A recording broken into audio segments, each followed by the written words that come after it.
वन्दितु सर्वसिद्धे ध्रुवमचलमनोवमं गतिं पते वोच्छामि समयपाहुड मीनमोऽसुध केवली वणिदम्।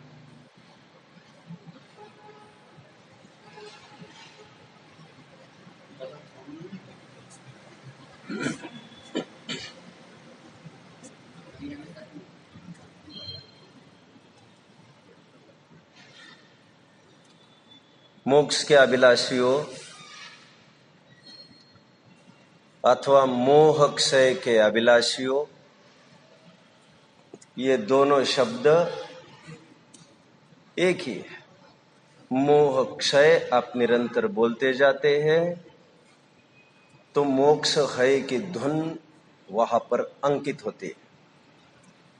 जितने भी शास्त्र वितरागी संतों ने परंपरा अनुसार विद्वानों ने लिखे हैं, उन समस्त शास्त्रों का सार मोह का क्षय ही रहा है।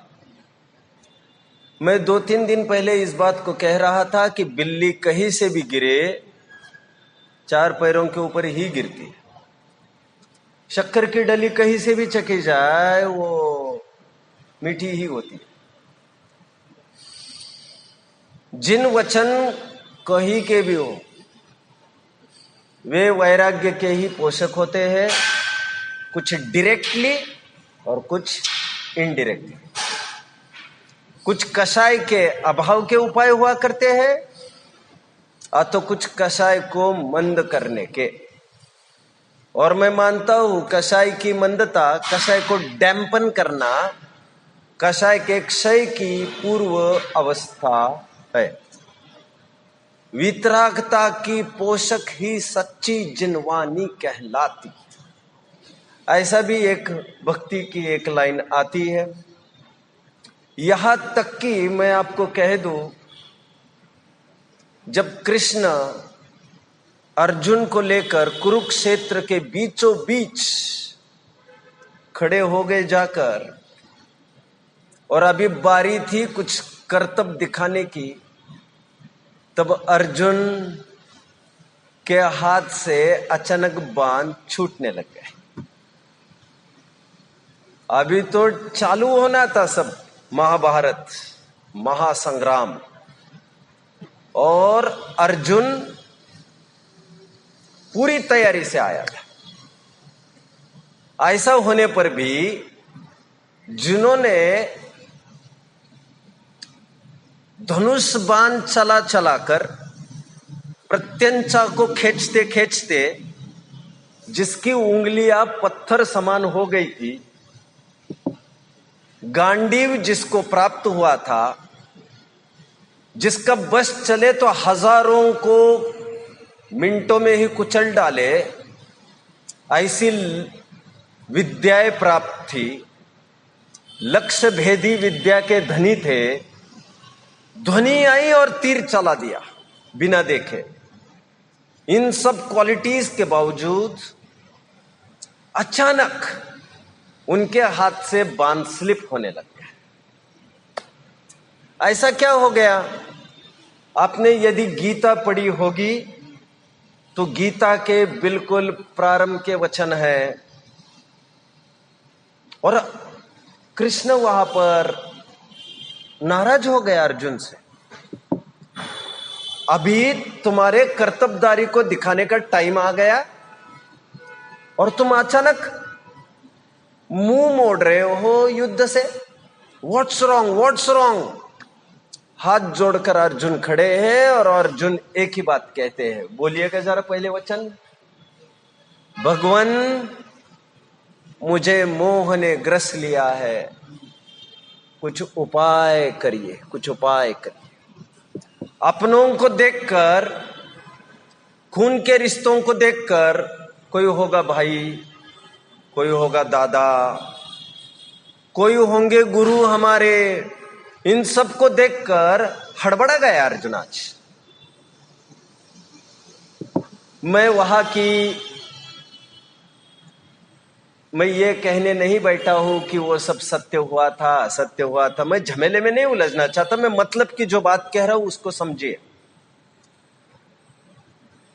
न्याय अन्याय को गौण करके रिश्तेदारी नातेदारी ऐसा देखा, यही मोह हो गया उनका और बांध चल नहीं पा रहे थे। तो कह रहे भगवान मेरे मोह निर्मूलन का उपाय कीजिए। पूरी गीता पढ़ लीजिएगा और समापन की एक लाइन में आपको फिर से प्रस्तुत करता हूं। कुरुक्षेत्र के मैदान में उपदेश दिए जा रहे कृष्ण अर्जुन को, और अर्जुन अंतिम लाइन कहते हैं कि भगवान मोह नष्टे, मेरा मोह नाश को प्राप्त हुआ, स्मृतिर्लब्धा, स्मृति की मुझे फिर से प्राप्ति हो चुकी है। अब मैं फ्रेश हो गए हूं। अब तो मुझे यह बताइए आप किस किस को मारना है? अंतिम वचन क्या है? भगवान अब मेरा मोह नाश को प्राप्त हुआ है। जितने भी ग्रंथ है भारतीय संस्कृति में लिखे हुए, उन सब का एक ही गोल, एक ही लक्ष्य है, मोह का निर्मूलन। अभी तक तो मैं ये कह रहा था कि जिन वचन कोई भी हो, उन सब का उद्देश्य वैराग्य की उत्पत्ति है, मोह का क्षय है, अथवा मोक्ष की प्राप्ति है। बट मैं तो आपको गीता दिखा रहा हूं, गीता, और इस गीता के भी प्रयोजनभूत इतनी ही बात है कि मेरे मोह का क्षय हो चुका। मोह मतलब वो साधारण बात है, मैं उसमें घुसना नहीं चाहता, पहले ही कहा। आज बहुत सुंदर बात कहने वाले अमृतचंद्र स्वामी जी ने वैसे तो कलश में अभी बोला था कि मैं परम विशुद्धि के लिए ग्रंथ को लिख रहा हूं। इसका मतलब दूसरे शब्दों में मोह के नाश के लिए मैंने ये उद्यम किया है। अभी टीका में भी यहां पर बोल रहे हैं, ये जो मैं उपक्रम कर रहा हूं ग्रंथ लिखने का, वो स्वयं के तथा पर के मोह के नाश के लिए कर रहा हूं, और कोई मेरा मकसद उद्देश्य नहीं। आइए एक लाइन पढ़ लेते हैं। ग्रंथों को खोलिए जी। जल्दी। पेज नंबर 6 पर हम आए थे, उसको पूरा करते हैं। एक लाइन भर पढ़ने, अभी एक लाइन देखिए। उन्हें अपने तथा पर के आत्मा में स्थापित करके मिला, उन्हें अपने तथा पर के आत्मा में स्थापित करके समय का, सर्व पदार्थों का अथवा जीव पदार्थ का प्रकाशक जो प्राभृत नामक अरहत वचन का अवयव है। चलिए, अरहंत क्यों कहते हैं उन्हें? हो अरहंत क्यों कहते हैं उन्हें? उन्हें पर्टिकुलर परमेष्ठ को अरहंत क्यों कहते हैं? अरहंत शब्द का शाब्दिक अर्थ कर सकेंगे? नहीं, वो तो इट्स ओके, ये बात बिल्कुल सही है, ये बात सही है। मैं चलिए, नहीं आप अरिहंत शब्द का तो अर्थ आपने बिल्कुल सही किया। अरहत जो शब्द है ना, अरहत अथवा अरहंत जो शब्द है, अरहंत, वो शब्द कैसे बना है? वो शब्द बना है अरहत से। अरहत, अरहत का अर्थ होता है पूज्य, पूज्य, पूज्य। हर एक परमेष्टि का शाब्दिक अर्थ है, उसे समझना बहुत जरूरी है। अभी मुझे इतना टाइम नहीं है, मैंने कभी 1-1.5 घंटे में इन सब नामों की सिद्धि की है। अभी मैंने क्या कहा? अरहत, अरहत शब्द का अर्थ का। आप जानते हो जैन दर्शन का और एक नाम है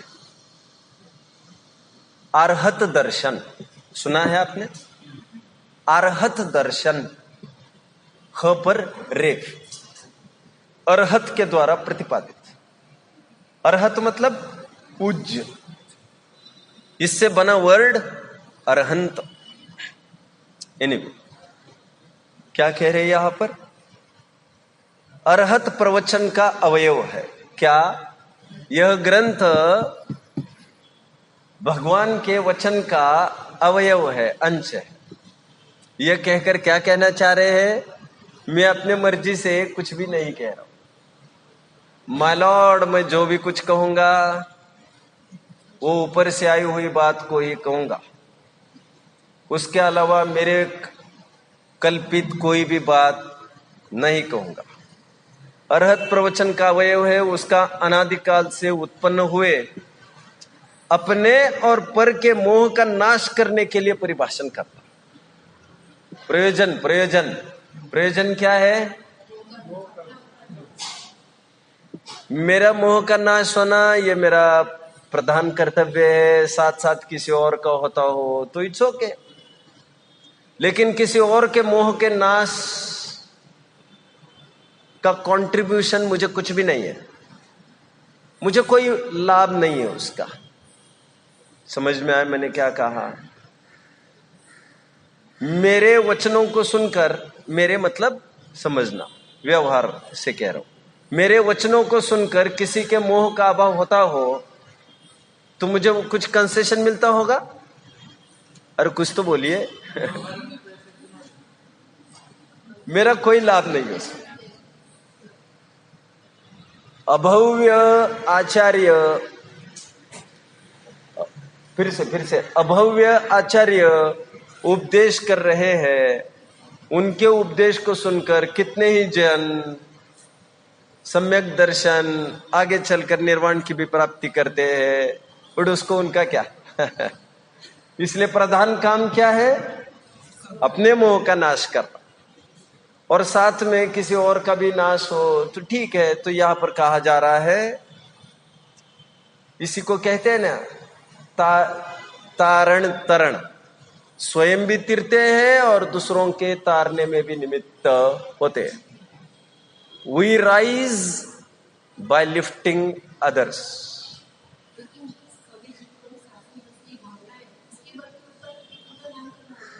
पार्डन अगेन?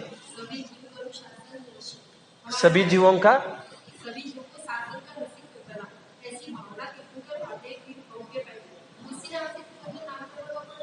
राइट।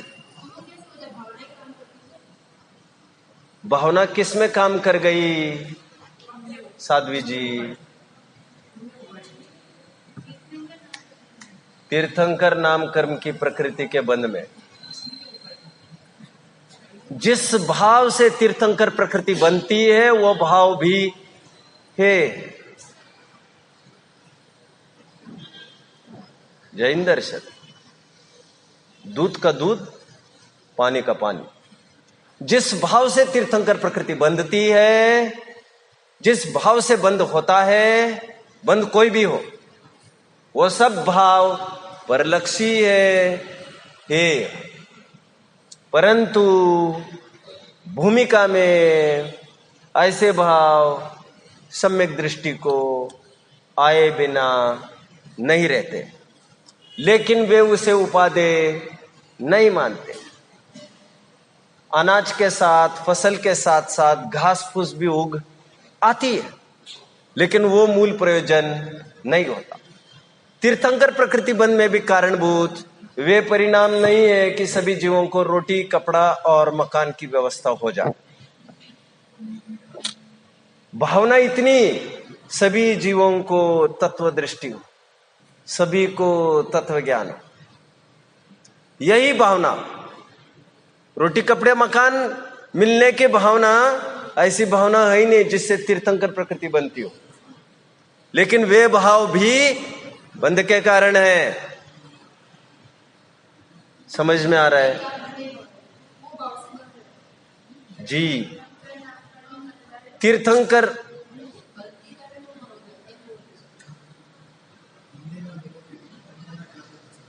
बंध में कारण है। ये अत्यंत प्रशस्त रागी ने कहा जाता है। सुनिए ध्यान से जो मैं कह रहा हूं। ऐसा भाव करने से सबका कल्याण हो। किसका बंद होता है? मोहनीय कर्म का बंद होता है। किसका? शुभ भाव करे अथवा अशुभ भाव करे, जब तक सम्यक दर्शन नहीं हुआ,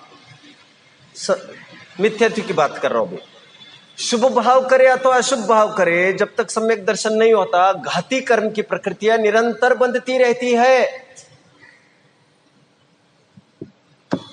घाती कर्म में ज्ञानावरण, दर्शनावरण, मोहनीय और अंतराय। भगवान के सामने मोहनीय कर्म बन रहा है, ग्रंथ पढ़ते समय मोहनीय कर्म बन रहा है, और सम्यक दृष्टि को भी दर्शन मोह नहीं सही, अपने अपनी भूमिका के अनुसार उनको भी चारित्र मोह का बंध होता है। आपने पढ़ा होगा चौथे गुणस्थान में अप्रत्याख्यानावरण का बंध होता है, पढ़ा है। अप्रत्याख्यानावरण के उदय को लेकर अप्रत्याख्यानावरण चतुष्क का बंध होता है, ऐसा लिखा है चौथे गुणस्थान में। याद आ रहा है आपको? पाप भाव हो, पुण्य भाव हो, घाती कर्म तो बंधेंगे। इतनी सी बात नहीं है कि पाप कर्म से अघाती की अप्रशस्त प्रकृतियां बनती है और पुण्य भाव से अघाती की प्रशस्त प्रकृतियां बनती है। वहां प्रशस्त बंधे अथवा अप्रशस्त, घाती कर्म का बंध निरंतर होता है।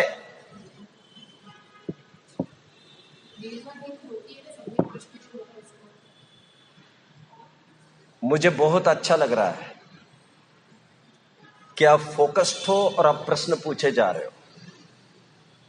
फोकस्ड होने पर भी प्रश्न न पूछना आपके अज्ञान का निवारण नहीं कर पाएगा।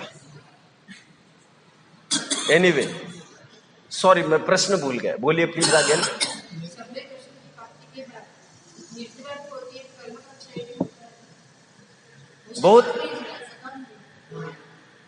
बहुत अच्छा प्रश्न है आपका। सम्यक दृष्टि को निर्जरा तो होती ही है, संवर पूर्वक निर्जरा की ही बात मैं भी कर रहा हूं, परंतु वो निर्जरा अनंतानुबंधी के अभाव में प्रकट हुआ अंकुर चारित्र का स्वरूप स्थिरता और दर्शन मोह के क्षय क्षयोपशम को लेकर उत्पन्न हुआ सम्यक दर्शन, उसको लेकर निर्जरा होती है। शुभ भाव को लेकर आश्रव बंध उनके चल रहा है। तीर्थंकर प्रकृति का बंध 8वें गुणस्थान तक बताया गया है। इसका मतलब उनके शुभ भाव भी बंध के कारण है, बंध वहां पर है, इसको पहचानना चाहिए। भाव शुभ हो अथवा अशुभ हो, उसका फल बंध है। व्यवहार में उसको निर्जरा कहा जाता होगा, बट परमार्थ से वो निर्जरा के हेतु नहीं है। देववायु के आश्रव के कारण में लिखा सम्यक्त्व कारण है। सम्यक्त्व से आश्रव होता है क्या जी?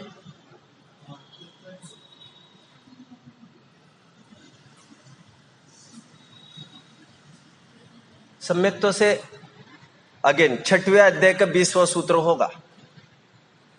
मेरी फीस के रूप में सबको तत्वर सूत्र याद करना है, समझ लीजिए। अरे रहम करो अपने ऊपर।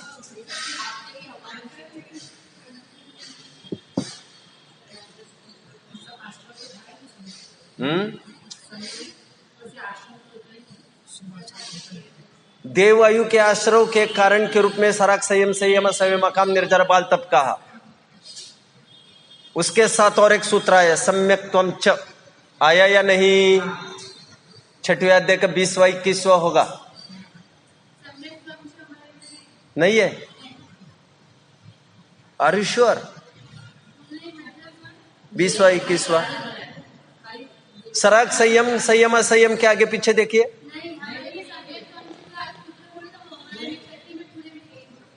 ओ,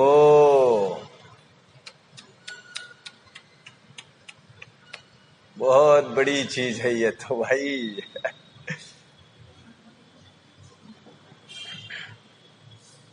सम्यक्त्व भी एक कारण बताया है। शंका करने की शंका पूछी, भाई पहले अध्याय के पहले सूत्र में तो आप ये कहते आए कि ये तो निर्वाण का कारण है, और अभी आप कह रहे हो देवायु के आश्रव का कारण है। आप और एक काम करिएगा तो उसमें तो मिलेगा ही, बट मैं चाहता हूं 2-3 टीकाएं और देखिए आप लोग, कुछ और मिलता है कि देखिए।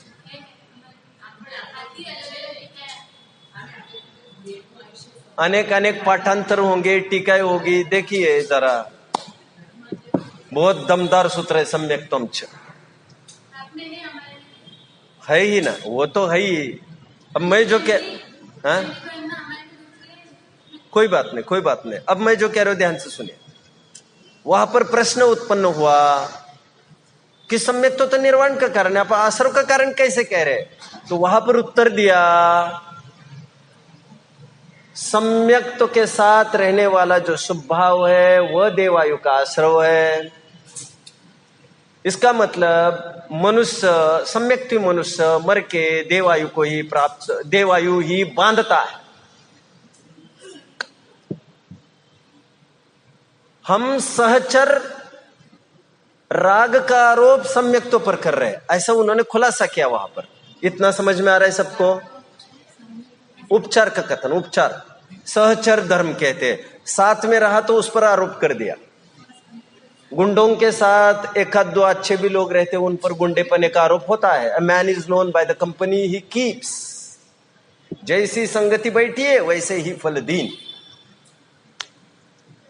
सम्यक्त्व के साथ जो शुभ भाव थे उनको एक्चुअली वे है देवायु के आश्रव का कारण, लेकिन आरोप किया जा रहा है सम्यक्त्व पर। जिनवानी में ऐसे आरोपित कथन है। दूसरी बात समझे, अभी मेरी बात को दूसरी चीज समझे।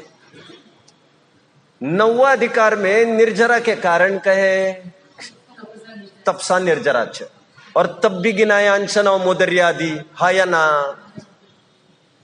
वहां पर समझना चाहिए उपवास करने का भाव, अवमोदर्य का भाव, यह निर्जरा का कारण नहीं है, वह आश्रव का ही कारण है। लेकिन जो परमार्थ, लेकिन शुद्धोपयोगी के ये सब वर्त रहा था, इसलिए इन शुभ भावों पर निर्जरा का आरोप किया। इसका मतलब कभी कभी शुभ भाव पर निर्जरा का आरोप होता है और कभी कभी सम्यक्त्व पर आश्रव का आरोप होता है। सहचर धर्म के कारण ऐसा होता रहता है। इस बात को हमें समझना जरूरी। क्या आप मेरी बात को समझ रहे हैं? मैं बहुत गरिष्ठ महत्वपूर्ण बात कह चुका हूं। तप को निर्जरा का कारण कहा, परमार्थ तप तो इच्छा निरोधस तपाहा को कहते हैं। इच्छा का अभाव होना वह तप निर्जरा का हेतु है। उपवास आदि पालन के भाव को निर्जरा, उससे निर्जरा होती है ऐसा कहा जाता है। परमार्थ से उससे आश्रव ही होता है। लेकिन ये उपवास आदि करेगा तो शुद्धोपयोग के अवसर बनेंगे। इस प्रकार कार्य का कारण में उपचार करके इसको भी निर्जरा का कारण कहा। टोडरमल जी ये कहते हैं, मैं एक एक जो बात कह रहा हूं ग्रंथ की बात कह रहा हूं, आप मुझे अब भी कहेंगे खोल के देखो, मैं अभी मतलब जितना बनेगा उतना ही दिखा सकता हूं, ग्रंथ सभी तो है नहीं। मैं जो कह रहा हूं ध्यान से सुनो। अन्न को प्राण कहा, कहा या नहीं? अन्नम वही प्राणा। लेकिन अन्न को प्राण कहा इसीलिए कोई खूब अनाज का संग्रह अपने स्टोर हाउस में करे और इससे जीवन की कामना करे। अभी परिग्रह की बात नहीं है, जीवन की कामना करे तब भी वो मरेगा। अन्न को जो प्राण कहा है वो गोडाउन में रखने के लिए नहीं। अन्न जो प्राण कहा है वो अपेक्षा रखता है आपके इंद्रिय, मन वचन काया श्वासोच्छ्वास, इस प्राण की अपेक्षा रखता है। उस अन्न का संपर्क यहां पर करना पड़ेगा, तब जाकर वो प्राणपने को प्राप्त होंगे। उपवास, अनशन, अवमोदर्य, वृत्ति परिसंख्यान, विविक्त शय्यासन, रस परित्याग एटसेट्रा एटसेट्रा, इनको तप केवल इसलिए कहा क्योंकि ये होने पर शुद्धोपयोग का जुड़ान होगा तो निर्जरा हो। मूल तो शुद्धोपयोग से निर्जरा होती है, इनसे नहीं। समझ में आ रहा है? तो कोई भी चीज निर्जरा का कारण तो है ही नहीं, सीधे रूप से देखने के लिए जाए तो कोई भी अनुष्ठान निर्जरा का कारण बन ही नहीं सकता है। आत्मानुष्ठान संबंध निर्जरा का कारण आत्मलक्ष्य ही है। एनीवे, और उन्हीं कारणों से संबंध निर्जरा कहोगे, उन्हीं कारणों से आश्रव कहोगे, तो ऐसा तो संभव ही नहीं है। मैं मेरी बात पर फिर आता हूं।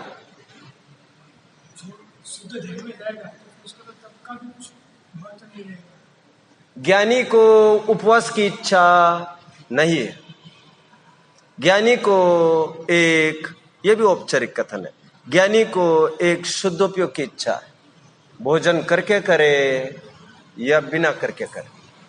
बट प्रायः यह देखने में आता है कि उपवास करेगा तो भोजन आदि का जितना समय जाता था उसमें वो हटेगा, तो थोड़ा आत्मस्वरूप के विचार में विशेष समय लग पाएगा। ऐसा मोटा मोटा निमित्त नैमित्तिक संबंध देखकर उन पर आरोप किया तप का।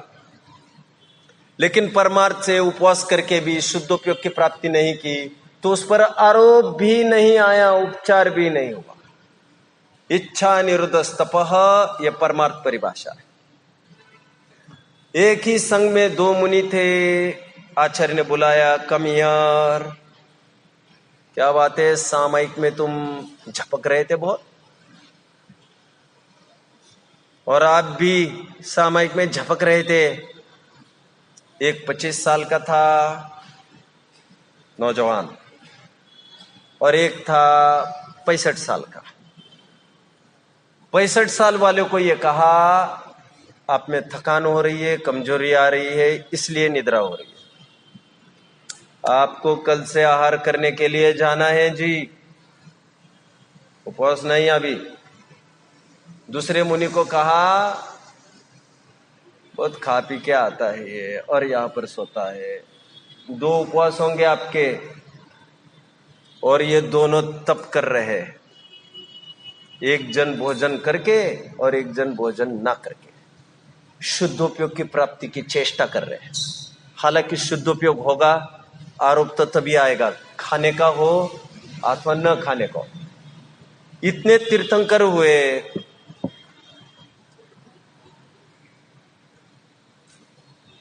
कितने तीर्थंकर ऐसे जिन्होंने उपवासी उपवास ठोकते गए, कितने? एक आदिनाथ को छोड़ दो तो मुश्किल पड़ जाएगी। तीर्थंकर जैसे जीव जिनका अच्छा चल सकता है, वे एक दिन भी उपवास नहीं करते। ओ, अभी जिस दिन दीक्षा लेनी होती है उस दिन तो उपवास होता ही है, मैं उसकी बात कर ही नहीं रहा हूं। हाँ,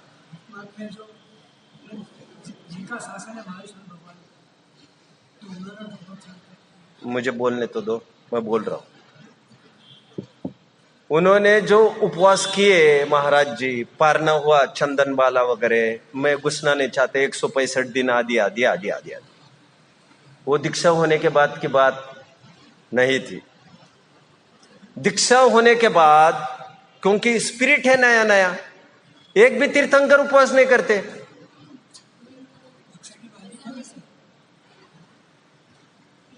केवल आदिनाथ मुनि ने क्या क्या क्या नहीं, क्या बोल रहे, बोलिए।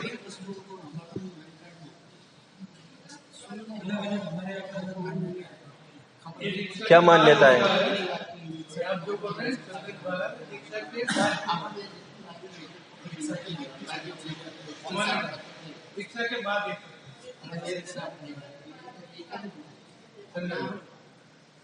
अब मुझे क्या बोलना यही समझ में नहीं आ रहा है। अरे भाई, आप मुझे समझ नहीं रहे हो।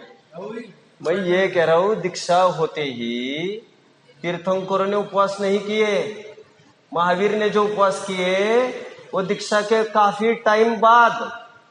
मैं ये कह रहा हूं, आप समझ रहे हैं मेरी बात को? केवल आदिनाथ ने 6 महीने किए और बाद में 7 महीने 9 13 दिन जो भी उनको आहार नहीं मिला। एक को छोड़िए, बस एक को, बाकी सभी तीर्थंकरों ने दीक्षा लेते ही आहार चालू हो गए सबके। आहार के बिना काम चल सकता था उनका कि नहीं चल सकता था? मुझे फिर से ये बात कहनी है, भोजन करो अथवा न करो, मूल प्रयोजन हमारा शुद्ध उपयोग होता है। अनशन से कई गुना ज्यादा पुण्य अमोदर्य में, अमोदर्य से कई गुना ज्यादा पुण्य उत्तर बताया है। ये सब उपचार, और ऐसा होता, हाँ ये सब उपचार, आपको पुण्य तो उपचार नहीं है। नहीं ये सब उपचार से बोल रहे हैं। पार्डन अगेन, मतलब क्योंकि ये जो बता रहे हैं कि अनशन से ज्यादा इसमें और इनसे ज्यादा इसमें अवमोदर के अंदर, उनसे ज्यादा वृत्ति संक्षेप के अंदर, ये सब केवल उपचार। बाकी एक ही अनुष्ठान आपको शुद्धोपयोग में लेकर केवल ज्ञान की प्राप्ति करवा सकता है। कोई जरूरत नहीं है कि अवमोदन ही इतना करेगा, ये ध्यान ही इतना करेगा, ये इतना करेगा, कुछ नहीं, ये सब उपचार है।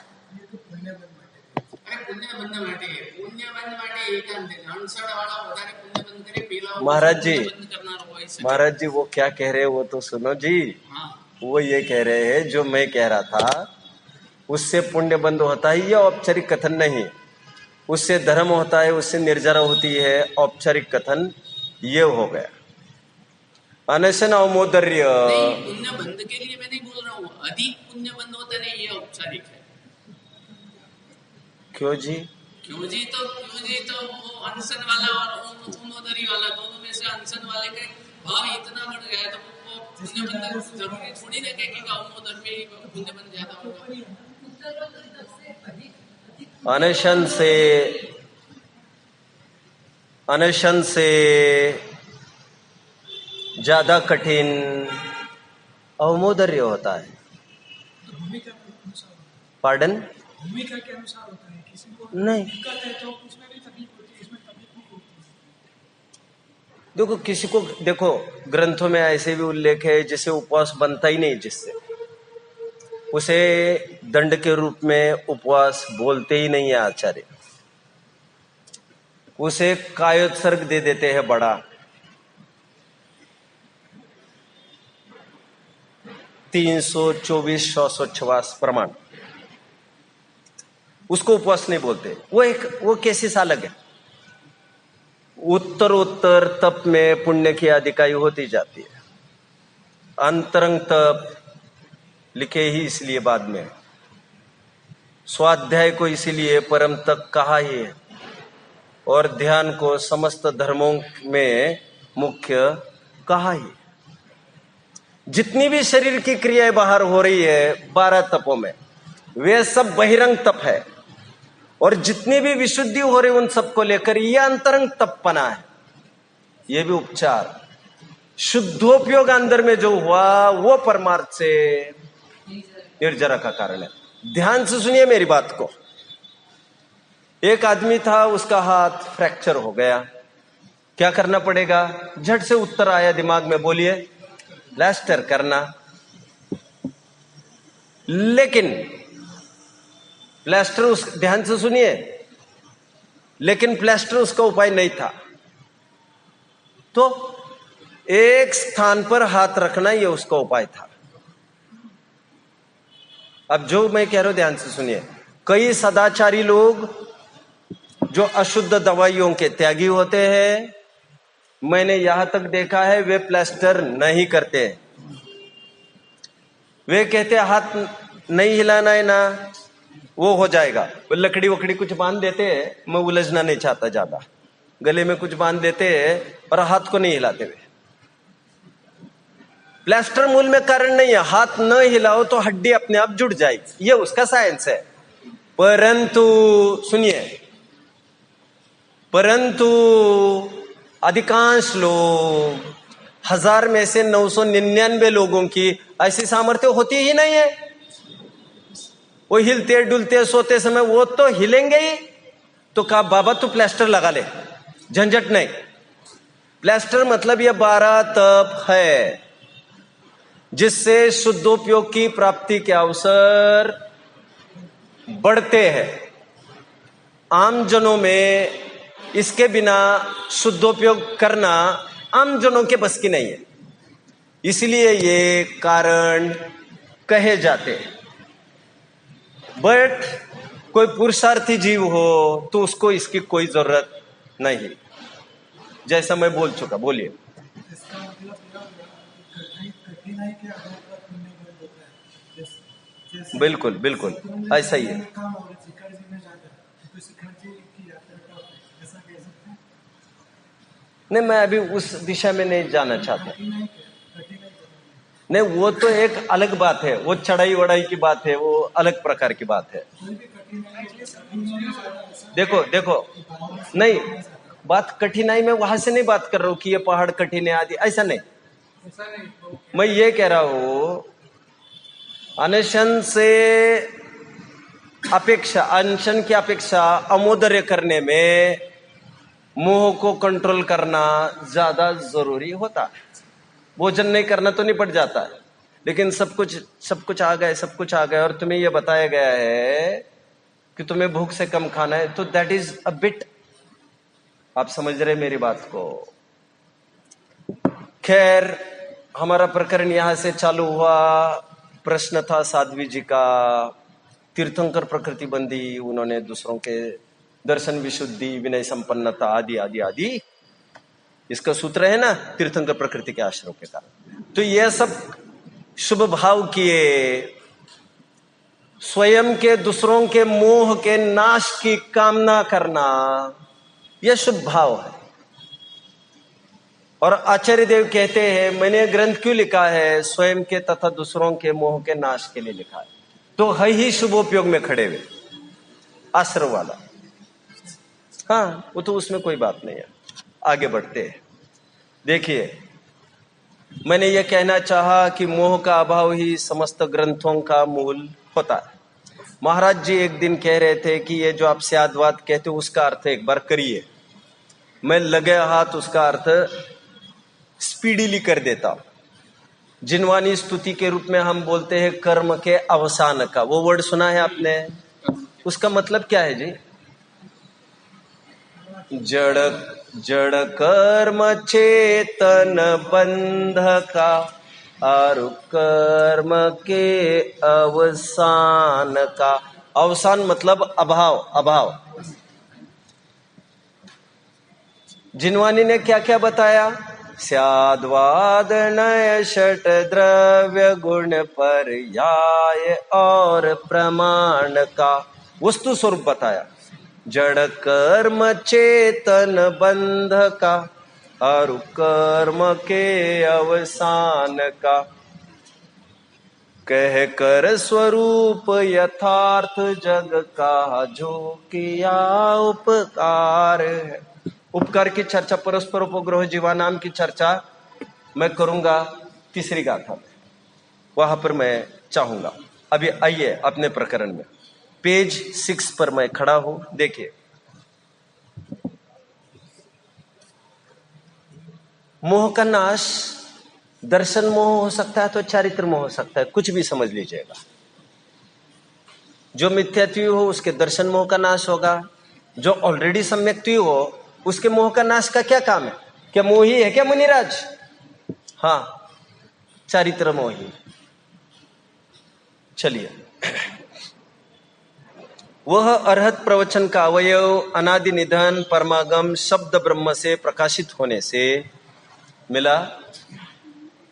शब्द ब्रह्म कहा, शब्द ब्रह्म से प्रकाशित होने से सर्व पदार्थों के समूह को साक्षात करने वाले केवली भगवान सर्वज्ञ देव द्वारा प्रणीत होने से, देखो ग्रंथ की मूल लाइन थी सुध केवली भणिदम। ये क्या अर्थ कर रहे? देखे, सर्व पदार्थ के समूह को साक्षात करने वाले केवली भगवान सर्वज्ञ देव द्वारा प्रणीत होने से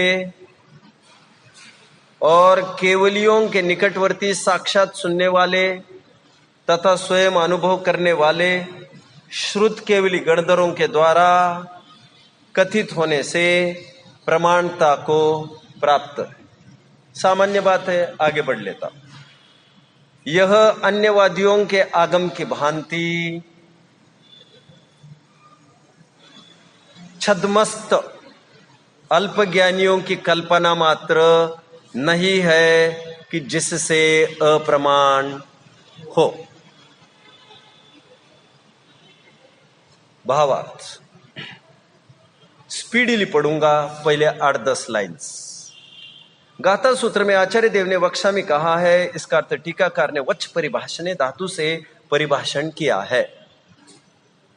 उसका आशय इस प्रकार सूचित होता है कि 14 पूर्वों में से ज्ञान प्रवाद नामक 5वें पूर्व में 12 वस्तु अधिकार है, उनमें भी एक एक के 20-20 प्रावृत अधिकार है। उनमें से 10वें वस्तु में समय नामक जो प्रावृत है, उसके मूल सूत्रों के शब्दों का ज्ञान पहले बड़े आचार्यों को था और उसके अर्थ का ज्ञान आचार्यों की परिपाटी के अनुसार श्री कुंद आचार्य देव को भी था। उन्होंने समय प्रावृत का परिभाषण किया, परिभाषा सूत्र बनाया। सूत्र की 10 जातियां कही गई, उनमें से एक परिभाषा जाति भी है। परिभाषा का तात्पर्य यहां पर मूल ग्रंथों से, मूल भगवान से आई हुई बात। यहां पर आम परिभाषा जैसा यह शब्द नहीं है, परिभाषा सूत्र बना है। सूत्र की 10 जातियां कही गई है, उनमें से एक परिभाषा जाति भी है। जो अधिकार को अर्थ के द्वारा यथास्थान सूचित करे वह परिभाषा कहलाती। श्री कुंद आचार्य देव समय प्रावृत का परिभाषण करते, अर्थात वे समय प्रावृत के अर्थ को ही यथास्थान बताने वाला परिभाषा सूत्र रचते। आचार्य ने मंगल के लिए सिद्धों को नमस्कार किया है। सांसारी के लिए शुद्ध आत्मा साध्य है और सिद्ध साक्षात शुद्ध आत्मा है। इतना समझ में आई ये लाइन? क्या कहा? साक्षात मतलब प्रगट। सिद्ध भगवान क्या है? साक्षात शुद्ध आत्मा मतलब प्रगट, व्यक्त, प्रसिद्ध। व्यक्ति, इसीलिए उन्हें नमस्कार करना उचित है। यह किसी इष्ट देव का नाम लेकर नमस्कार क्यों नहीं किया? इष्ट देव मतलब महावीर वगैरह एक्सेट्रा, राइट। इसकी चर्चा टीकाकार के मंगलाचरण पर की गई है। उसे यह भी समझ ले, वो वहां पर बता चुके हैं एक्चुअली पहले। नमः समय सारा हमने पढ़ा नहीं है, उसका अर्थ वो देख लेना। आचार्य ने तो क्या क्या किया थोड़ा सुनिए जरा, इंफॉर्मेटिव रहेगा, आपको ज्ञानवर्धक होगा। आचार्य ने तो यहां तक किया है जैसे महावीर को नमस्कार किया कहीं, और किसी शंकाकार ने शंका खड़ी की, आप तो महावीर को नमस्कार करते हैं, महावीर में ऐसा क्या है? व्यक्तिवादी है आपका दर्शन, गुणवादी नहीं है आपका दर्शन। तो आचार्य ने क्या क्या मालूम? महावीर का अर्थ कह रहे हैं ऐसा नहीं है जैसा आप सोच रहे हो। महावीर का अर्थ 24वें तीर्थंकर ऐसा नहीं है क्या? तो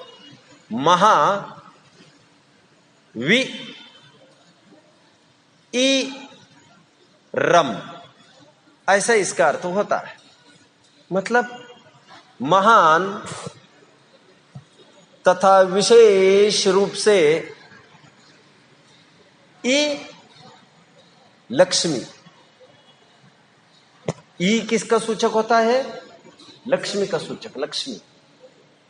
यह लक्ष्मी मतलब ज्ञान दर्शन में लक्ष्मी। महान तथा विशेष रूप से ज्ञान दर्शन आदि लक्ष्मी को देने वाले, रम देने वाले। इस प्रकार समस्त अरहंत सिद्धों को महावीर में गर्भित कर लिया। समझ में आया मैंने क्या कहा? किसी को ऑब्जेक्शन ना हो जाए कल कि ये व्यक्तिवादी दर्शन है, चलो झंझट ही खत्म कर। ये गुणवादी दर्शन है बताने के लिए महावीर के इस प्रकार 2 अर्थ के। उसी प्रकार वर्धमान के भी दो अर्थ किए, अवरिद्धमान, अव समन्ता चहुओर से, रिद्ध प्रकर्षता को, अंतिम सीमा को प्राप्त, मान ज्ञान दर्शन, अनंत ज्ञान दर्शन आदि विभूति जिन्होंने प्रकट की है, ऐसे वर्धमान मतलब समस्त अरहंत सिद्ध। ऐसे जगह जगह जगह जगह टीकाकारों ने ऐसे भी अर्थ किए प्रतीत होते। आइए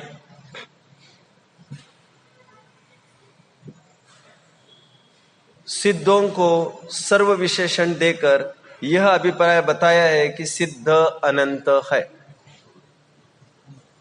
इससे यह मानने वाले अन्य मतियों का खंडन हो गया कि शुद्ध आत्मा एक ही है। मिला, सबका मालिक एक मानने वालों का खंडन हुआ सब सिद्धानम कहकर। श्रुत केवली शब्द के अर्थ में, श्रुत अर्थात अनादि निधन प्रवाह रूप आगम, और केवली अर्थात सर्वज्ञ देव कहे गए, तथा श्रुत अपेक्षा से केवली समान ऐसे गणधर देव आदि विशिष्ट श्रुत ज्ञानधर कहे गए, उनसे समय प्रावृत्त की उत्पत्ति बताई गई है। इस प्रकार ग्रंथ की प्रमाणता बताई है और अपनी बुद्धि से कल्पित कहने का निषेध किया है। अन्यवादी छद्मस्त अपनी बुद्धि से पदार्थ का स्वरूप चाहे जैसा कहकर विवाद करते उनका असत्यार्थपन बताया है। क्लियर सबको? तो मैं आगे बढ़ता। इस ग्रंथ के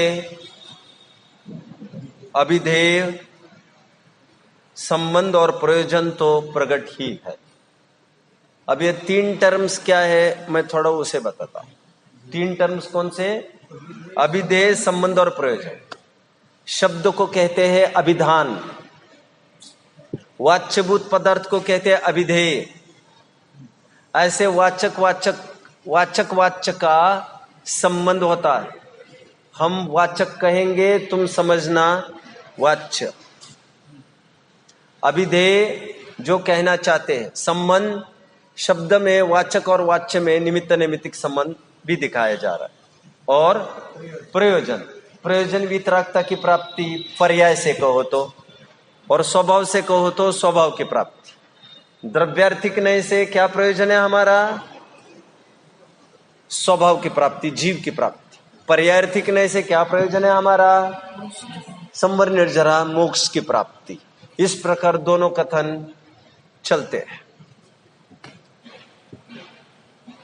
शुद्ध आत्मा का स्वरूप अभिधेय, उसके वाचक इस ग्रंथ में जो शब्द है उनका और शुद्ध आत्मा का वाचक वाच्य संबंध है स्वसंबंध, और शुद्धात्मा के स्वरूप की प्राप्ति का होना प्रयोजन है।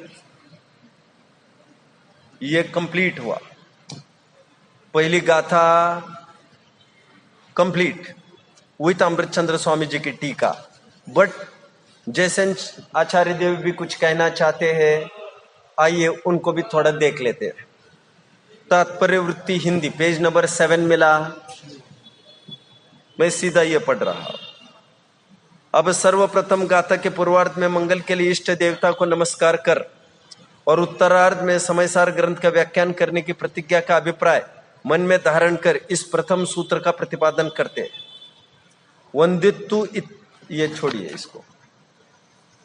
अभी देखिए वंदित्तु के कितने अर्थ है। पहले आप मुझे ये बताइए, आप में से कितने जन ऐसे हैं जिन्हें जो 8 नयों को समझते हैं? नहीं जानते? हाँ, 7 नए आगम के नए। मैं अध्यात्म के 8 नए आपको बता रहा हूं, ध्यान से सुनिएगा। वैसे निश्चय नए और व्यवहार नए ये सुने थे कभी आपने? सुने? बढ़िया। यह अध्यात्म के नए। देखिए जो मैं कह रहा हूं ध्यान से सुनिए आप। मैं जाने के बाद शायद ये गंभीर बात कोई कहे ना, इसलिए मैं जो कह रहा हूं वो ध्यान से सुनिएगा भी, और प्रश्न तो जरूर पूछिएगा जहां अखर रही हो। मन ही मन ये मत सोच लीजिएगा, जैसे आप ये कह रहे थे हम तो दीक्षा की बात की, भैया मैं भी दीक्षा की बात की तो बात कर रहा हूं, और आप आपके ग्रंथ खोल के दिखाइएगा मुझे। अजितनाथ आदि ग्रंथ मुनियों ने कितने उपवास किए, दीक्षा लेने के बाद की बात कर रहा हूं मैं, दीक्षा लेते ही की बात कर रहा हूं मैं, तुरंत की बात है। क्योंकि मेरा कुछ अनुमान होता है, अनुमान, और जितना मैं नोट करता हूं अनुमान गलत नहीं होते। Anyway come back. चलिए, मैं कुछ अभी वैसे बोर्ड बनाने के नौबत है। अब बैठिए, आप तो बस सुनिए, लाना होगा तो मैं लाऊंगा, अन्यथा अथवा ये है नहीं है ना, यहां पर है। पहले जो मैं कुछ इंपॉर्टेंट बात कह रहा हूं वो सुनते जाइए। साध्वी जी प्लीज। द्रव्यार्थिक और पर्यार्थिक दो नए कहे जाते, ये कितने जन ने सुना है? ये होते हैं आगम के नए। द्रव्यार्थिक पर्यार्थिक क्या है? आगम के नए। मैं समझा रहा हूं, अभी समझाऊंगा, मैं अर्थ भी समझाऊंगा।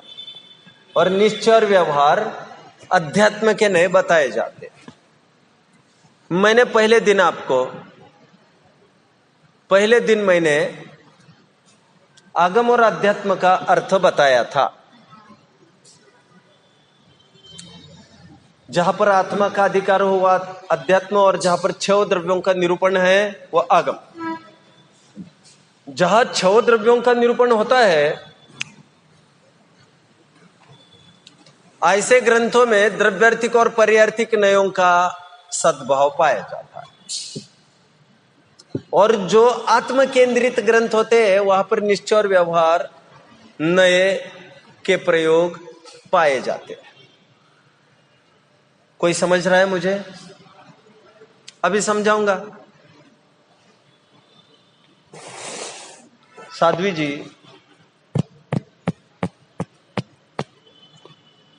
निश्चय नए से धर्म द्रव्य कैसा है?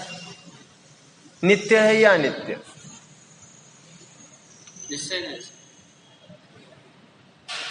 वस्तु नित्य नित्यात्मक है, हा या ना? एक तरफ से देखो तो नित्य दिखती है और एक तरफ से देखो तो अनित्य दिखती है, हा या ना? अभी तरफ मतलब क्या? नयों का नाम बोलना पड़ेगा ना।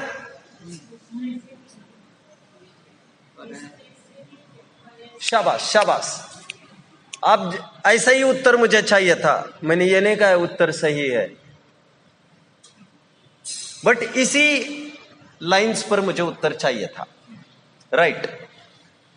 बट जानते हो आप, निश्चय नए से धर्म द्रव्य नित्य है, व्यवहार नए से धर्म द्रव्य अनित्य है। ये टेक्निकली सही नहीं है लाइन।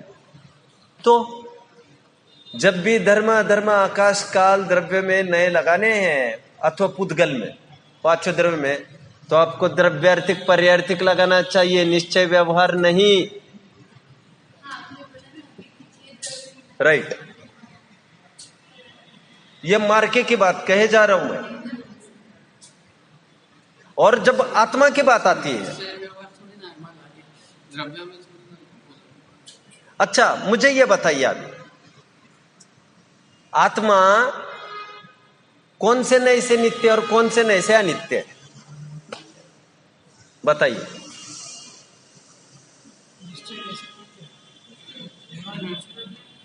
बिल्कुल सही, आपकी लाइन बिल्कुल सही है उत्तर की। उत्तर को मैं ठीक करने वाला हूं अभी। महाराज जी का कहना है निश्चय नए से आत्मा नित्य है और व्यवहार नए से अनित्य है। यह तो बात ठीक ही हो गई, परंतु यहां पर द्रव्यार्थिक और पर्यार्थिक भी चलेगा, क्योंकि आत्मा 6 वस्तु जैसी वस्तु भी है और आत्मा भी है, तो इसमें सभी नए लागू होते हैं। आत्मा में इतने सभी नए लागू न होते तो हम पढ़ते भी नहीं, फिर इतने पढ़ ही इसलिए रहे क्योंकि आत्मा में द्रव्यार्थिक पर्यार्थिक भी लागू होता है, क्योंकि वो वस्तु है, 6 वस्तुओं पर चलता है, 6 द्रव्य पर चलता है। और अध्यात्म कहता है कि निश्चय व्यवहार चलता है, तो ये भी चलते हैं। कितने जन मुझे फॉलो कर रहे हैं? 2 तत्वर सूत्र में हमने पढ़ा है नैगम, संग्रह, व्यवहार, ऋजु सूत्र, शब्द, समय विरूढ़ और एवंभूत। पहले अध्याय का 33वां सूत्र, if I am not wrong, अंतिम सूत्र 33 सूत्र ही है ना पहले अध्याय में। आपके किसमें कितने? 35 है। वो नैगम वाला कौन सा सूत्र है? नंबर बोलिए। लास्ट है 35। ओके। ये जो नए हैं ये आगम के नए। किसके? आगम के नए। इसलिए आपने और एक बात सुनी होगी। अच्छा, 7 नयों की थोड़ी बहुत पढ़ाई की है आप लोगों ने? थोड़ी बहुत? बहुत अच्छा, बहुत अच्छा। इनके भेद द्रव्यार्थिक और पर्यार्थिक रूप में होते हैं, ये जानते हैं आप? बहुत अच्छा, बहुत अच्छा। क्या आप मुझे बता पाएंगे इसमें द्रव्यार्थिक कौन से और पर्यार्थिक कौन से? प्लीज। हाँ हाँ। नैगम, संग्रह, व्यवहार,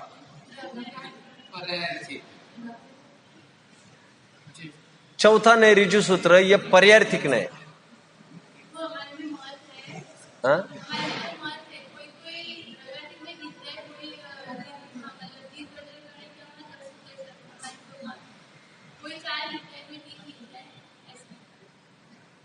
ठीक है, लेकिन मैं ज्यादा स्ट्रेस दूंगा ऋजु सूत्र नए को पर्यार्थिक नए कहने का।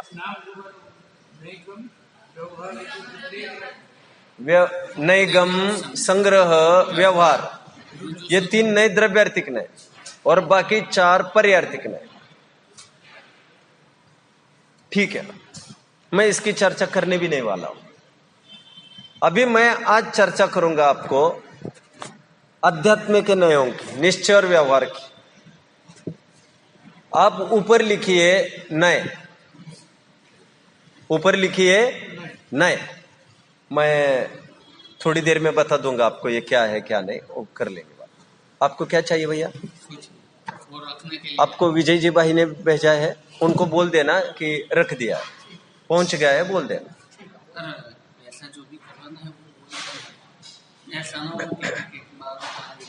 और पैसा भी डाल दो, बोलना डाल दो, ठीक है। सुनिए, ऊपर लिखेंगे आप अध्यात्म के नए, जल्दी फटाफट फटाफट फटाफट लिख लिया। उसके 2 भेद करेंगे, निश्चय और व्यवहार। जगह लगेगी, थोड़ा कॉम्पैक्ट लिखना। राइट में लिखे व्यवहार और लेफ्ट में लिखे निश्चय। लिखा?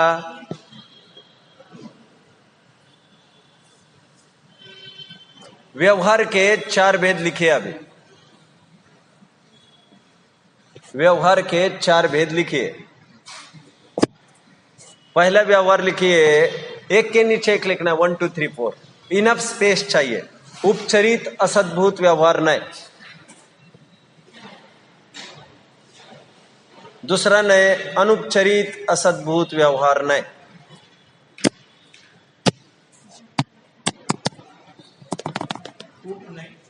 उपचरित असद्भूत व्यवहार नए, अनुपचरित असद्भूत व्यवहार नए,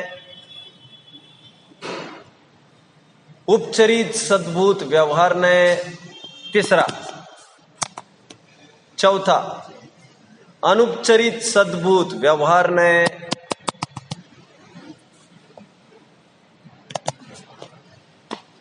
नाम लिखे, फिर काम की बात करते हैं। निश्चय के 4 भेद लिखे। अशुद्ध निश्चय नए,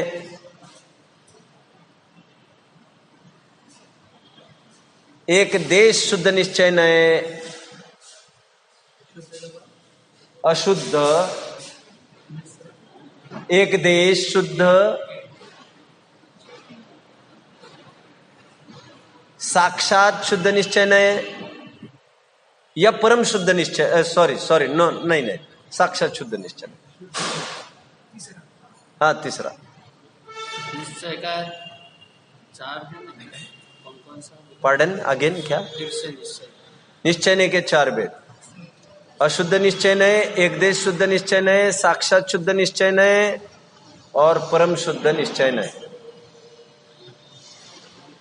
अशुद्ध, एक देश शुद्ध, साक्षात शुद्ध और परम शुद्ध। परम शुद्ध में क्या विशुद्ध? विशुद्ध नहीं, शुद्ध। अभी मेरी तरफ ध्यान दीजिए सभी।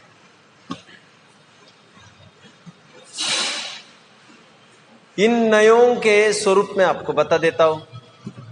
पहली बात मैं और कहना चाहता हूं, ये नए किसको विषय बनाते हैं? आत्मा को। किसे? आत्मा। कब बनाते हैं? एक साथ या आगे पीछे? बनाते तो विषय एक साथ है, लेकिन कथन अपेक्षा अथवा हमारे ज्ञान की अपेक्षा कि हम बात करते हैं भैया ये वन आफ्टर द अदर ही होगा, क्रमशः ही तो होगा। एनीवे, उपचरित सद्भुत व्यवहार ने क्या करता है देखिए। पहले तो और एक बात समझिए, आत्मा पर द्रव्य से भिन्न है या भिन्न? भिन्न। ऐसा होने पर भी यह असद्भुत व्यवहार ने क्या करता है? अभी लिखिए मत कोई, सुनिए। यह पर द्रव्यों की तरफ से आत्मा का परिचय करता है। महावीर कौन से कलर के थे महाराज?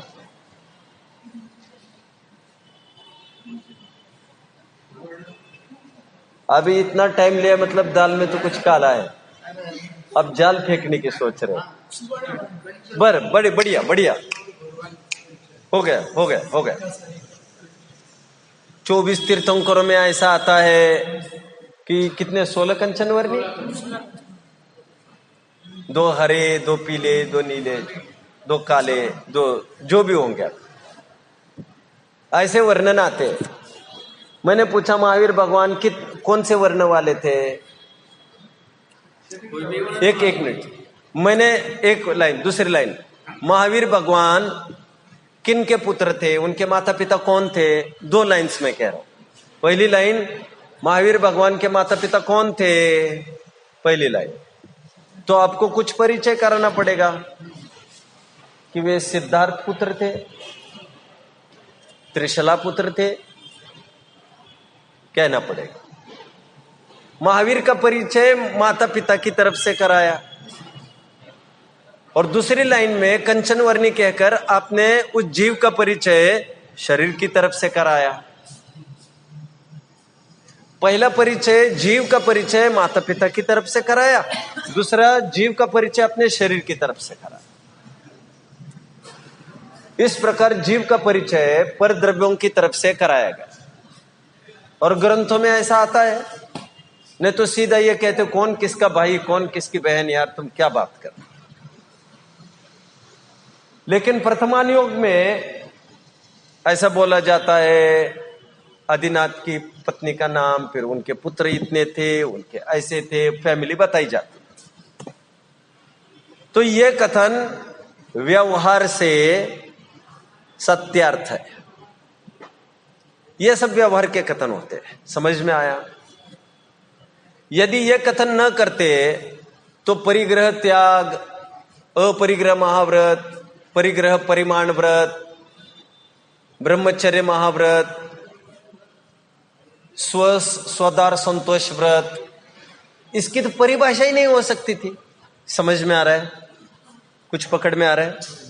मैंने कहा ये मेरी पत्नी है और बाकी सब पराई मां बहन। तो आपने ऐसे क्यों कहा ये मेरी पत्नी है? कुछ कोई किसी का होता तो नहीं है। बात सही है, बात सही है, लेकिन जिन वचन होते हैं उसका कुछ ना कुछ प्रयोजन होता है। तुम्हें भोग का भाव हो तो लक्ष्मण रेखा मार्क करके रख दिए आप कि तुम्हारी नियत बिगड़ने की एक मर्यादा निश्चित करके रख दिया। हमने ये नहीं कहा ये तुम्हें मिली है तो भोगते ही रहो, उससे कुछ फर्क नहीं पड़ेगा। हमने ये कहा था तुम्हें इसके अलावा और कहीं निगाह भी मत दौड़ाना। इसके साथ भोगना कानूनन अधिकार भले ही है, लेकिन लोकोत्तर कानून के विरुद्ध है। एक वस्तु दूसरे वस्तु को वैसे भी भोग भी नहीं सकती। फॉलो कर रहे सभी? ये आपकी संपत्ति, ये मेरी संपत्ति। अरे मेरी भी और आपकी भी, ये सब पराई ही संपत्ति है। स्वपत्नी, स्वस्त्री, स्वसंपत्ति ऐसे तो कुछ होता ही नहीं है, परंतु चरणान योग में ऐसा बोला गया क्योंकि दिखाना राग ही था वहां पर। तो असद्भुत व्यवहार ने किसे कहते हैं? जो आत्मा का परिचय पर द्रव्य की तरफ से कराते, उसे असद्भुत व्यवहार नहीं कहते। यह कहीं मार्क करके लिख सकते हैं, टेबल में नहीं, नीचे नीचे लिखिए कहीं। क्या लिखेंगे?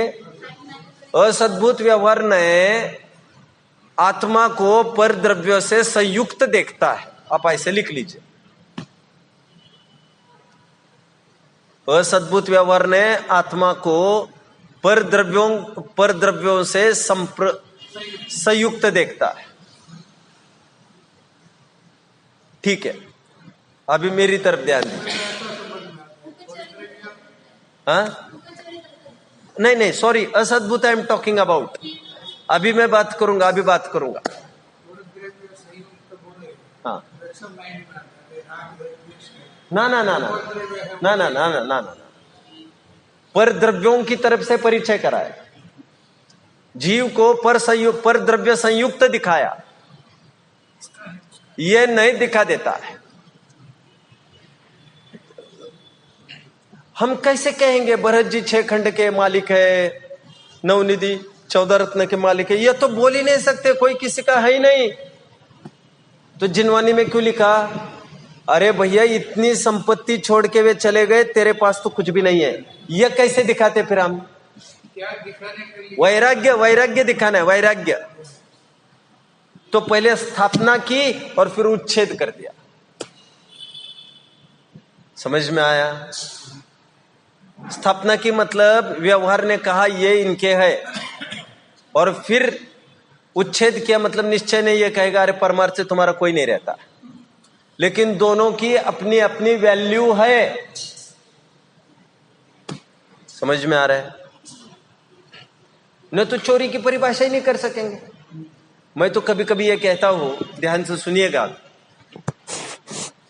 चोर में और मुनि में कुछ भी अंतर नहीं होता है। सिद्ध भी मुझे करना है और मैं करूंगा। अब क्या बोल रहे? चोर में और मुनि में कुछ भी फर्क नहीं होता है। कैसे? चोर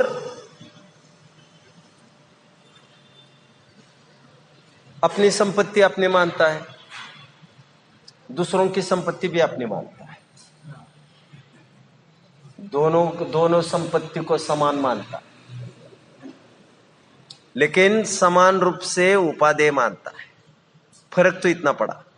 और मुनि पर संपत्तिवत स्व अर्जित संपत्ति, स्व संपत्ति को भी है और पर जानते हैं। दोनों की निगाह में स्व संपत्ति पर संपत्ति समान है। कितने जन समझ रहे मेरी बात को? एक कुशील व्यक्ति में और मुनि में कुछ भी अंतर नहीं। हाँ?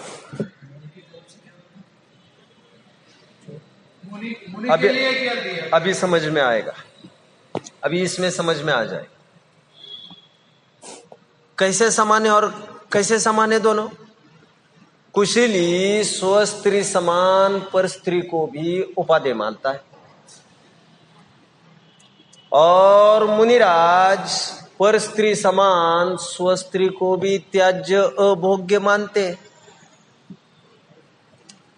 स्व स्त्री और पर स्त्री दोनों के निगाह में अभी समान हो गए। समझ में आ रहा है सबको? समानता की दृष्टि से मैं आगे बढ़ूं? क्या कोई दिक्कत है?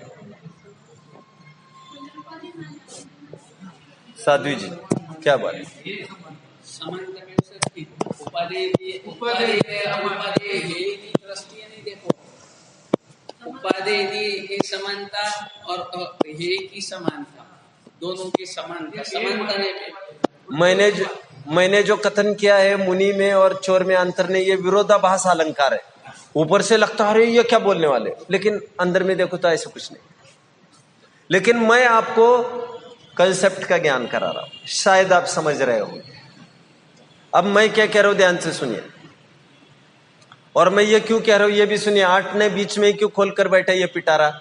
वंदित्व का अर्थ करना है मुझे, वंदित्व का, उसके लिए मुझे जरूरी पड़ेगा और आगे जरूरी पड़ेगा। आगामी गाथाओं में इन नयों का प्रयोग होगा। मैं जाते समय खूब सारे होमवर्क भी दूंगा, आज सोने भी नहीं दूंगा,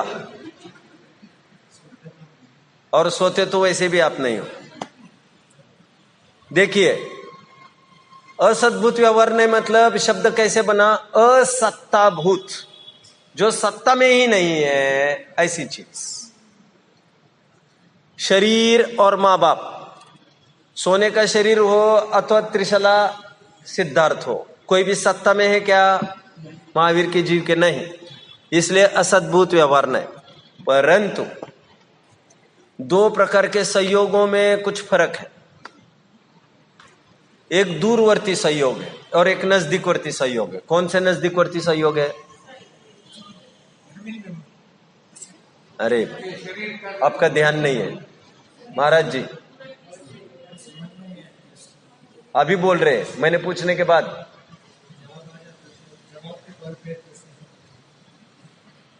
दोनों संयोगों में नजदीक और दूरवर्ती कौन है? Right right right. और माता पिता दूरवर्ती है। उपचार किसके साथ करते? दूर वालों के साथ कि नजदीक वालों के साथ? हाताची घडी आणि तोंडावर बोट, हाँ या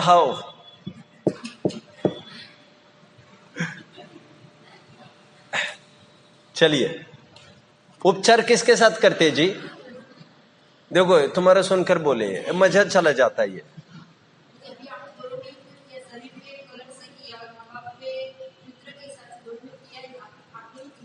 न, मैंने ये प्रश्न पूछा था, उपचार किसके साथ करते? नजदीक वालों के साथ कि दूर वालों के साथ? हाँ, फॉर्मेलिटी किसके साथ करते? नजदीक वालों के साथ की फॉर्मेलिटी दूर वालों के साथ? Right right right right. मेरा ये सामान्य कथन, सामान्य, ये नए बहुत महत्वपूर्ण है और इसको मुझे 4-5 घंटे चाहिए थे सिखाने के लिए कम से कम, बट अभी मैं इसमें के बीच में बताने पड़ेगा। कल पूरा नहीं चलेगा। हमारे घर में कोई मेहमान आए तो हम झट से उठकर आइए आइए आइए जलपान कीजिए, बिराजे सोफे पर बिराजे। लेकिन वे ही हमारे घर रोज तरीके शाम को 5 बजे हमारे पिताजी आए तो कोई ऐसा करता होगा? आइए आइए बिराजे बिराजे, जलपान, ए जल लाओ, ए नहीं करना तो चाहिए, करना तो चाहिए। कोई करता है ऐसा? नहीं। दूरवर्तियों के साथ उपचार होता है, नजदीक वालों के साथ नहीं, मुझे यह कहना। इसीलिए महावीर का परिचय माता पिता की तरफ से कराया। ये उपचरित असद्भुत व्यवहारने का विषय बन गया। महावीर भगवान का समोशरण कितना था? कितना बड़ा था?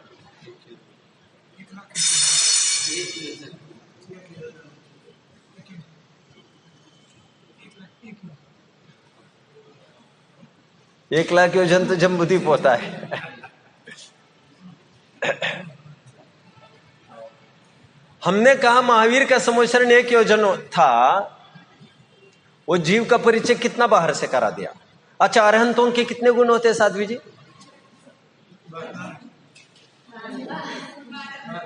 12। कौन कौन से?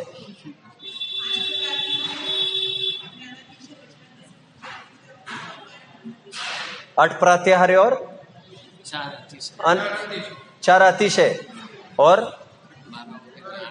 12 नहीं 12 4 अतिशय और अच्छा ऐसा गिना, ठीक है, ओके। कौन सा अलग मानते? हाँ कोई बात नहीं है। नहीं क्या मानते हो? नहीं आप मुझे 4 अतिशय में से 1 अतिशय बताओ, मैं वो भी बता रहा हूं। देखो सुनिए, ग्रंथों में क्या है मैं थोड़ा बताता हूं। तीर्थंकरों के जन्म संबंधी 10 अतिशय, केवल ज्ञान संबंधी 10 अतिशय और देवकृत 14 अतिशय, ऐसे 34 अतिशय माने। आपने भी सुना है? अच्छा ओके। देवकृत भी मानते हैं, फिर 12 क्या किए जा रहे हो फिर? नहीं सुनिए, आपने गुणों में प्रात्याहार्य बोले ना,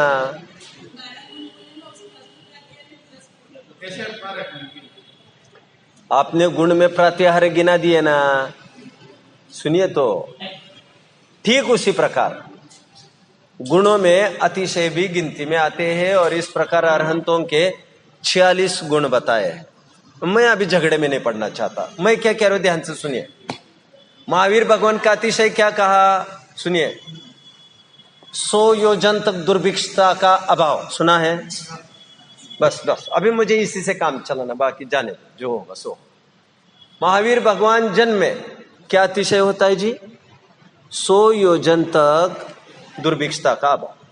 ये जो परिचय कराया हमने, ये उपचरित असद्भुत व्यवहार ने से कराया, समझ में आया? और जो भी बाहर से परिचय कराया जाता है, जीव का संबद्ध दिखाया जाता है, वो उपचरित असद्भुत व्यवहार नय का विषय। और जो केवल शरीर की तरफ से परिचय करा रहा है, पकड़ में आ रहा है? पकड़ में आया? महावीर कंचन वर्णी थे, महावीर वज्र वृषभ नारच संगनन वाले थे, महावीर समचतुरस्त्र संस्थान वाले थे, महावीर आदि आदि आदि आदि। ये जितना भी बोला जा रहा है, संगनन शरीर का होता है कि आत्मा का होता है? लेकिन महावीर का परिचय ऐसा कराया जा रहा है, इसे कहते हैं अनुपचरित असद्भुत व्यवहार नय का विषय। आप लिखना हो तो लिख लीजिए आप।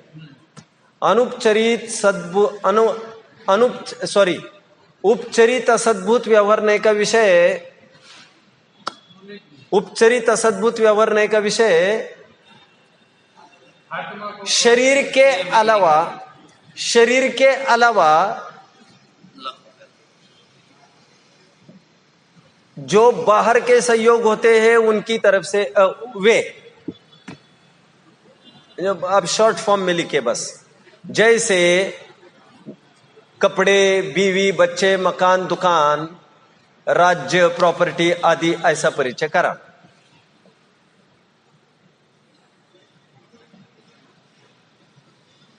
समझ रहे हैं आप? उपचरित असद्भुत व्यवहार नहीं किसे विषय बनाता है?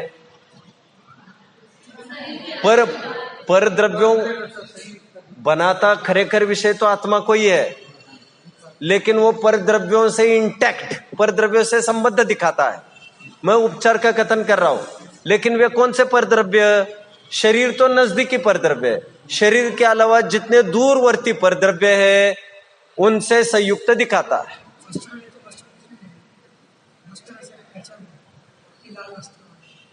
ये लाल वस्त्र वाले, लाल टोपी वाले, डंडे वाले, कुछ भी कहना, ये उपचरित असद्भुत व्यवहार नय का विषय। हाँ, पर द्रव्य। और शरीर की तरफ से जीव का परिचय कराना, जीव को शरीर वाला कहना, यह अनुपचरित असद्भुत व्यवहार नय का विषय। इसमें और एक बात, जीव को 8 कर्मों वाला कहना, यह भी अनुपचरित असद्भुत व्यवहार नय का विषय। अनुपचरित असद्भुत, क्योंकि शरीर के साथ साथ ये जो कर्म, कर्म तो और भी सूक्ष्म है।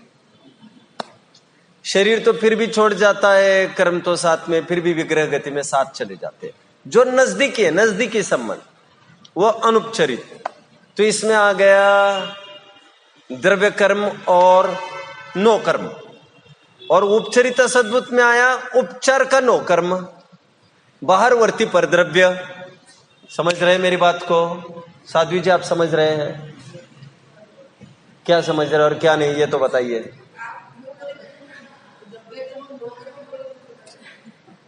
अच्छा अच्छा अच्छा। नो कर्म शरीर को कहते हैं,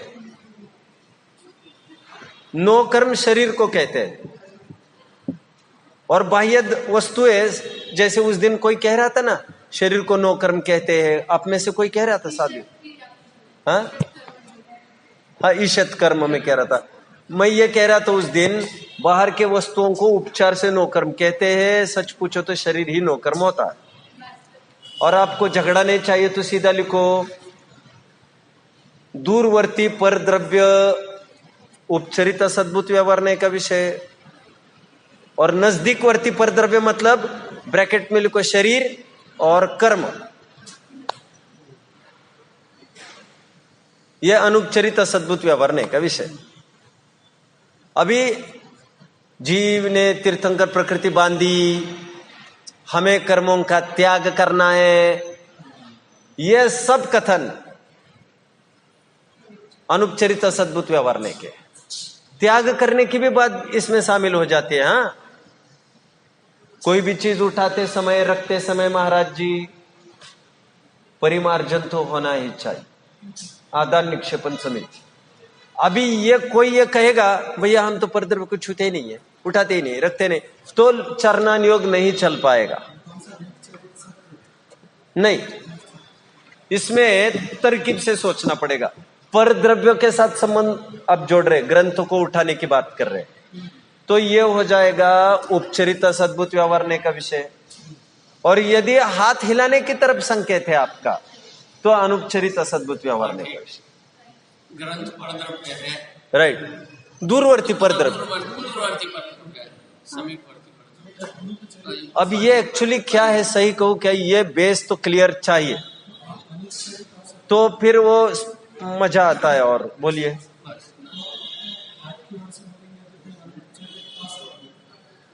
हाँ, जीव शरीर के हलन चलन का करता है, ऐसा कहना, जीव शरीर वाला है ऐसा कहना, कुछ भी हो, यह अनुपचरित सद्भुत व्यवहार का विषय। हाँ, शरीर जिसमें मतलब शरीर, जीव को देखा जा रहा है शरीर की तरफ से अथवा कर्म की तरफ से। महावीर ने तीर्थंकर प्रकृति बांधी, महावीर ने तीर्थंकर प्रकृति का क्षय किया, यह सब कथन। हाँ, अभी असत मैंने कहा ना, सत्ता में नहीं है, सत्ता के बाहर। सत्ता के बाहर मतलब प्रदेश के बाहर, समझ रहे ना?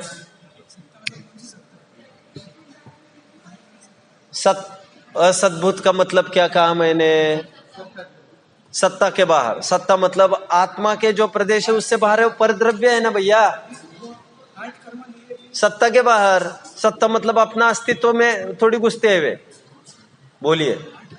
अरे 8 कर्म भी सत्ता के बाहर ही है, अपने में घुस थोड़ी जाते हुए। अरे कर्म छू भी नहीं सकता। ठीक है, अभी सद्भुत व्यवहार की तरफ बढ़िए। सद्भुत अब थोड़ा थोड़ा समझ रहे हैं, मैं सही कह रहा हूं?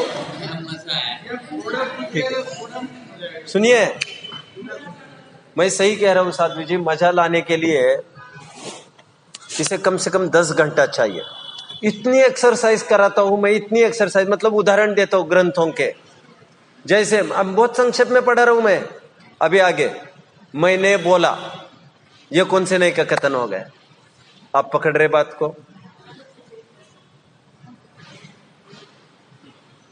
तो वैसे मन, वचन और काय को हम तीनों को अनुपचरित सद्भुत व्यवहार का विषय ले।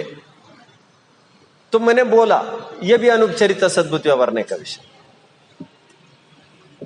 चलिए, तो शरीर आया तो शरीर के अंदर मन वचन काया तीनों योग भी ले लिया। शरीर का योग मतलब, हाँ योग हाँ, मतलब ये भाई, राइट। द्रव्य योग।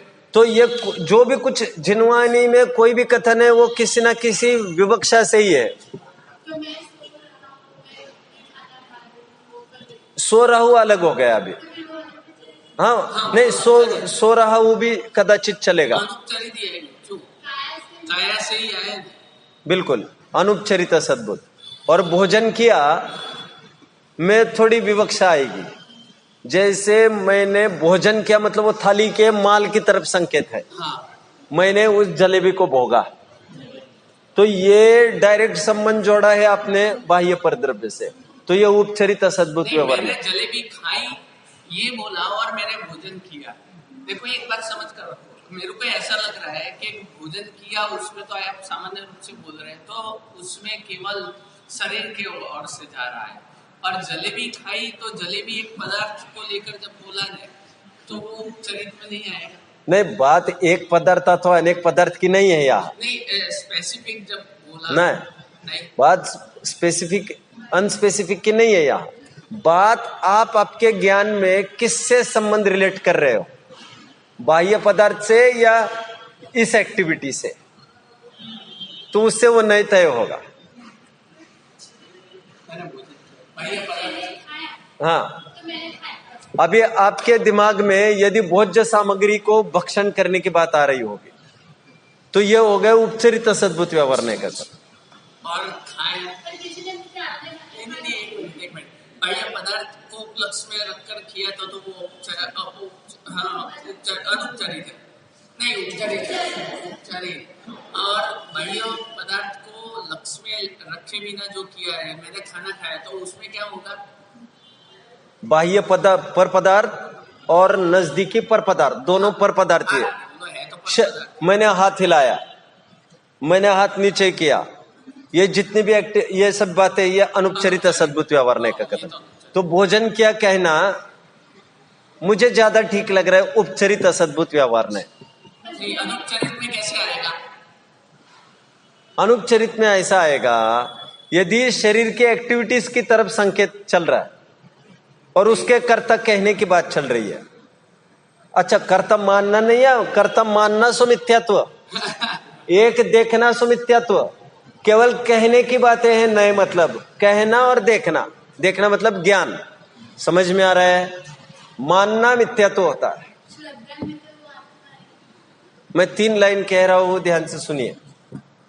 पुण्य को धर्म कहना व्यवहार,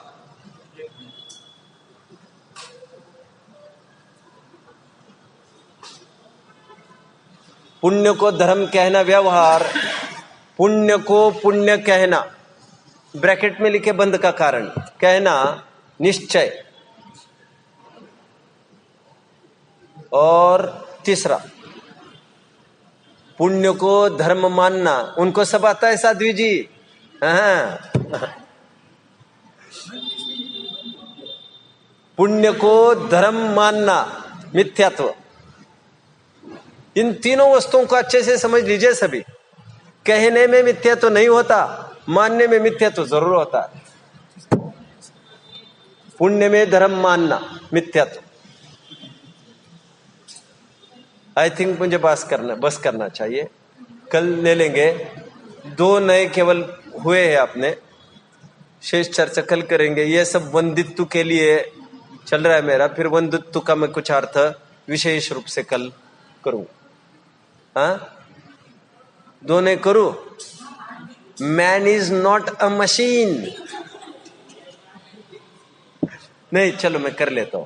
क्या है फिर बहुत सीमित समय, क्या क्या पढ़ा पाएंगे, क्या क्या करेंगे। चलिए कर लेते। नहीं, एक्चुअली वो आई थिंक इट्स 1.5 राइट। हाँ, तो थोड़ा ऐसा होता है। नहीं, पानी वानी का तो स्मरण नहीं हो रहा है मुझे बिल्कुल भी। पानी टिफिन वगैरह आप लेके आए करो, मुझे ऐसी जरूरत नहीं, लेकिन मेरी खिंचती है सब आते वाते सब। अनुपचरित असद्भुत व्यवहार नहीं के प्रेम से उन्होंने बोला कि चलो कर लेते हैं। नहीं, ठीक है। हाँ हार्ड पढ़ना हार्ड देखो, नहीं है। ये हम तरफ से तो आवश्यक कोई भी चीज नहीं सुन नया नया होता है तो कठिन लगता है, बराबर। चलिए सुनिए, दुनियादारी से ये बहुत सरल है, लेकिन क्या कुछ मैं कल रिवाइज करूंगा, अभी बस 2-3 मिनट में कुछ कह जाऊंगा। अरे ये वो कुछ बोलता है, स्वयं कुछ बोलता है, सब नेकर अलग बोलता है, कोई नेकर कुछ बोलता है, अरे एक मिनट यार, हमारा छिल्ली 3 बात क्या बोल रहे थे आप? 3 बात चलिए, लास्ट 3 मिनट फिर से रिपीट करूँ ये 3 बातें? फिर क्या कह रहे आप? आप बोल अच्छा 3 मिनट की बात कर रहे हैं। अच्छा अच्छा, सुनिए सुनिए, चाहे तो 2 लाइन्स लिख लीजिए। असद्भुत व्यवहार ने भिन्न वस्तुओं का अभेद रूप कथन करता है। असद्भुत व्यवहार ने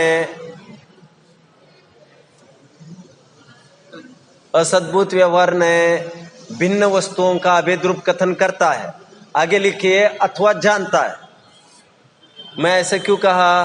क्योंकि नए ज्ञानात्मक अथवा वचनात्मक होते हैं।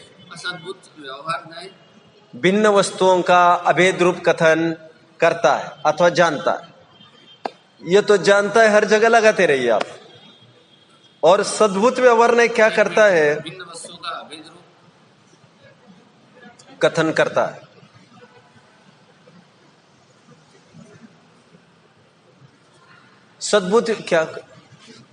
सद्भुत व्यवहार ने क्या करता है? अभेद वस्तु का भेद रूप कथन करता है। एग्जैक्टली अपोजिट, अभेद वस्तु का भेद रूप कथन करता है, मानता है, राइट? जानता है। अब इसका मतलब क्या है वो कल देखेंगे। अभी ये जो दूसरा बात कही ना मैंने, अभेद वस्तु का भेद रूप कथन, इसे कहते हैं सद्भुत व्यवहार ने। और भिन्न वस्तुओं का अभेद रूप जो कथन है ना, उसे कहते हैं असद्भुत व्यवहार ने। ये भी लिख लीजिए, भिन्न वस्तुओं का। अच्छा मैंने बोला क्या ये? सॉरी फिर okay, I was telling the same thing. Okay अभेद वस्तु का भेद रूप कथन करना सद्भुत व्यवहार ने का विषय होता है। ये मैंने आज कहा। अब अभेद वस्तु का भेद रूप मतलब क्या, मैं कल इसकी चर्चा करूंगा। And if possible I will try making a board here, and board को थोड़ा सा मैं तैयार भी करने की कोशिश करूंगा। Let's see what happens. मैं कल उसको जल्दी आकर थोड़ा कर लूं। ओम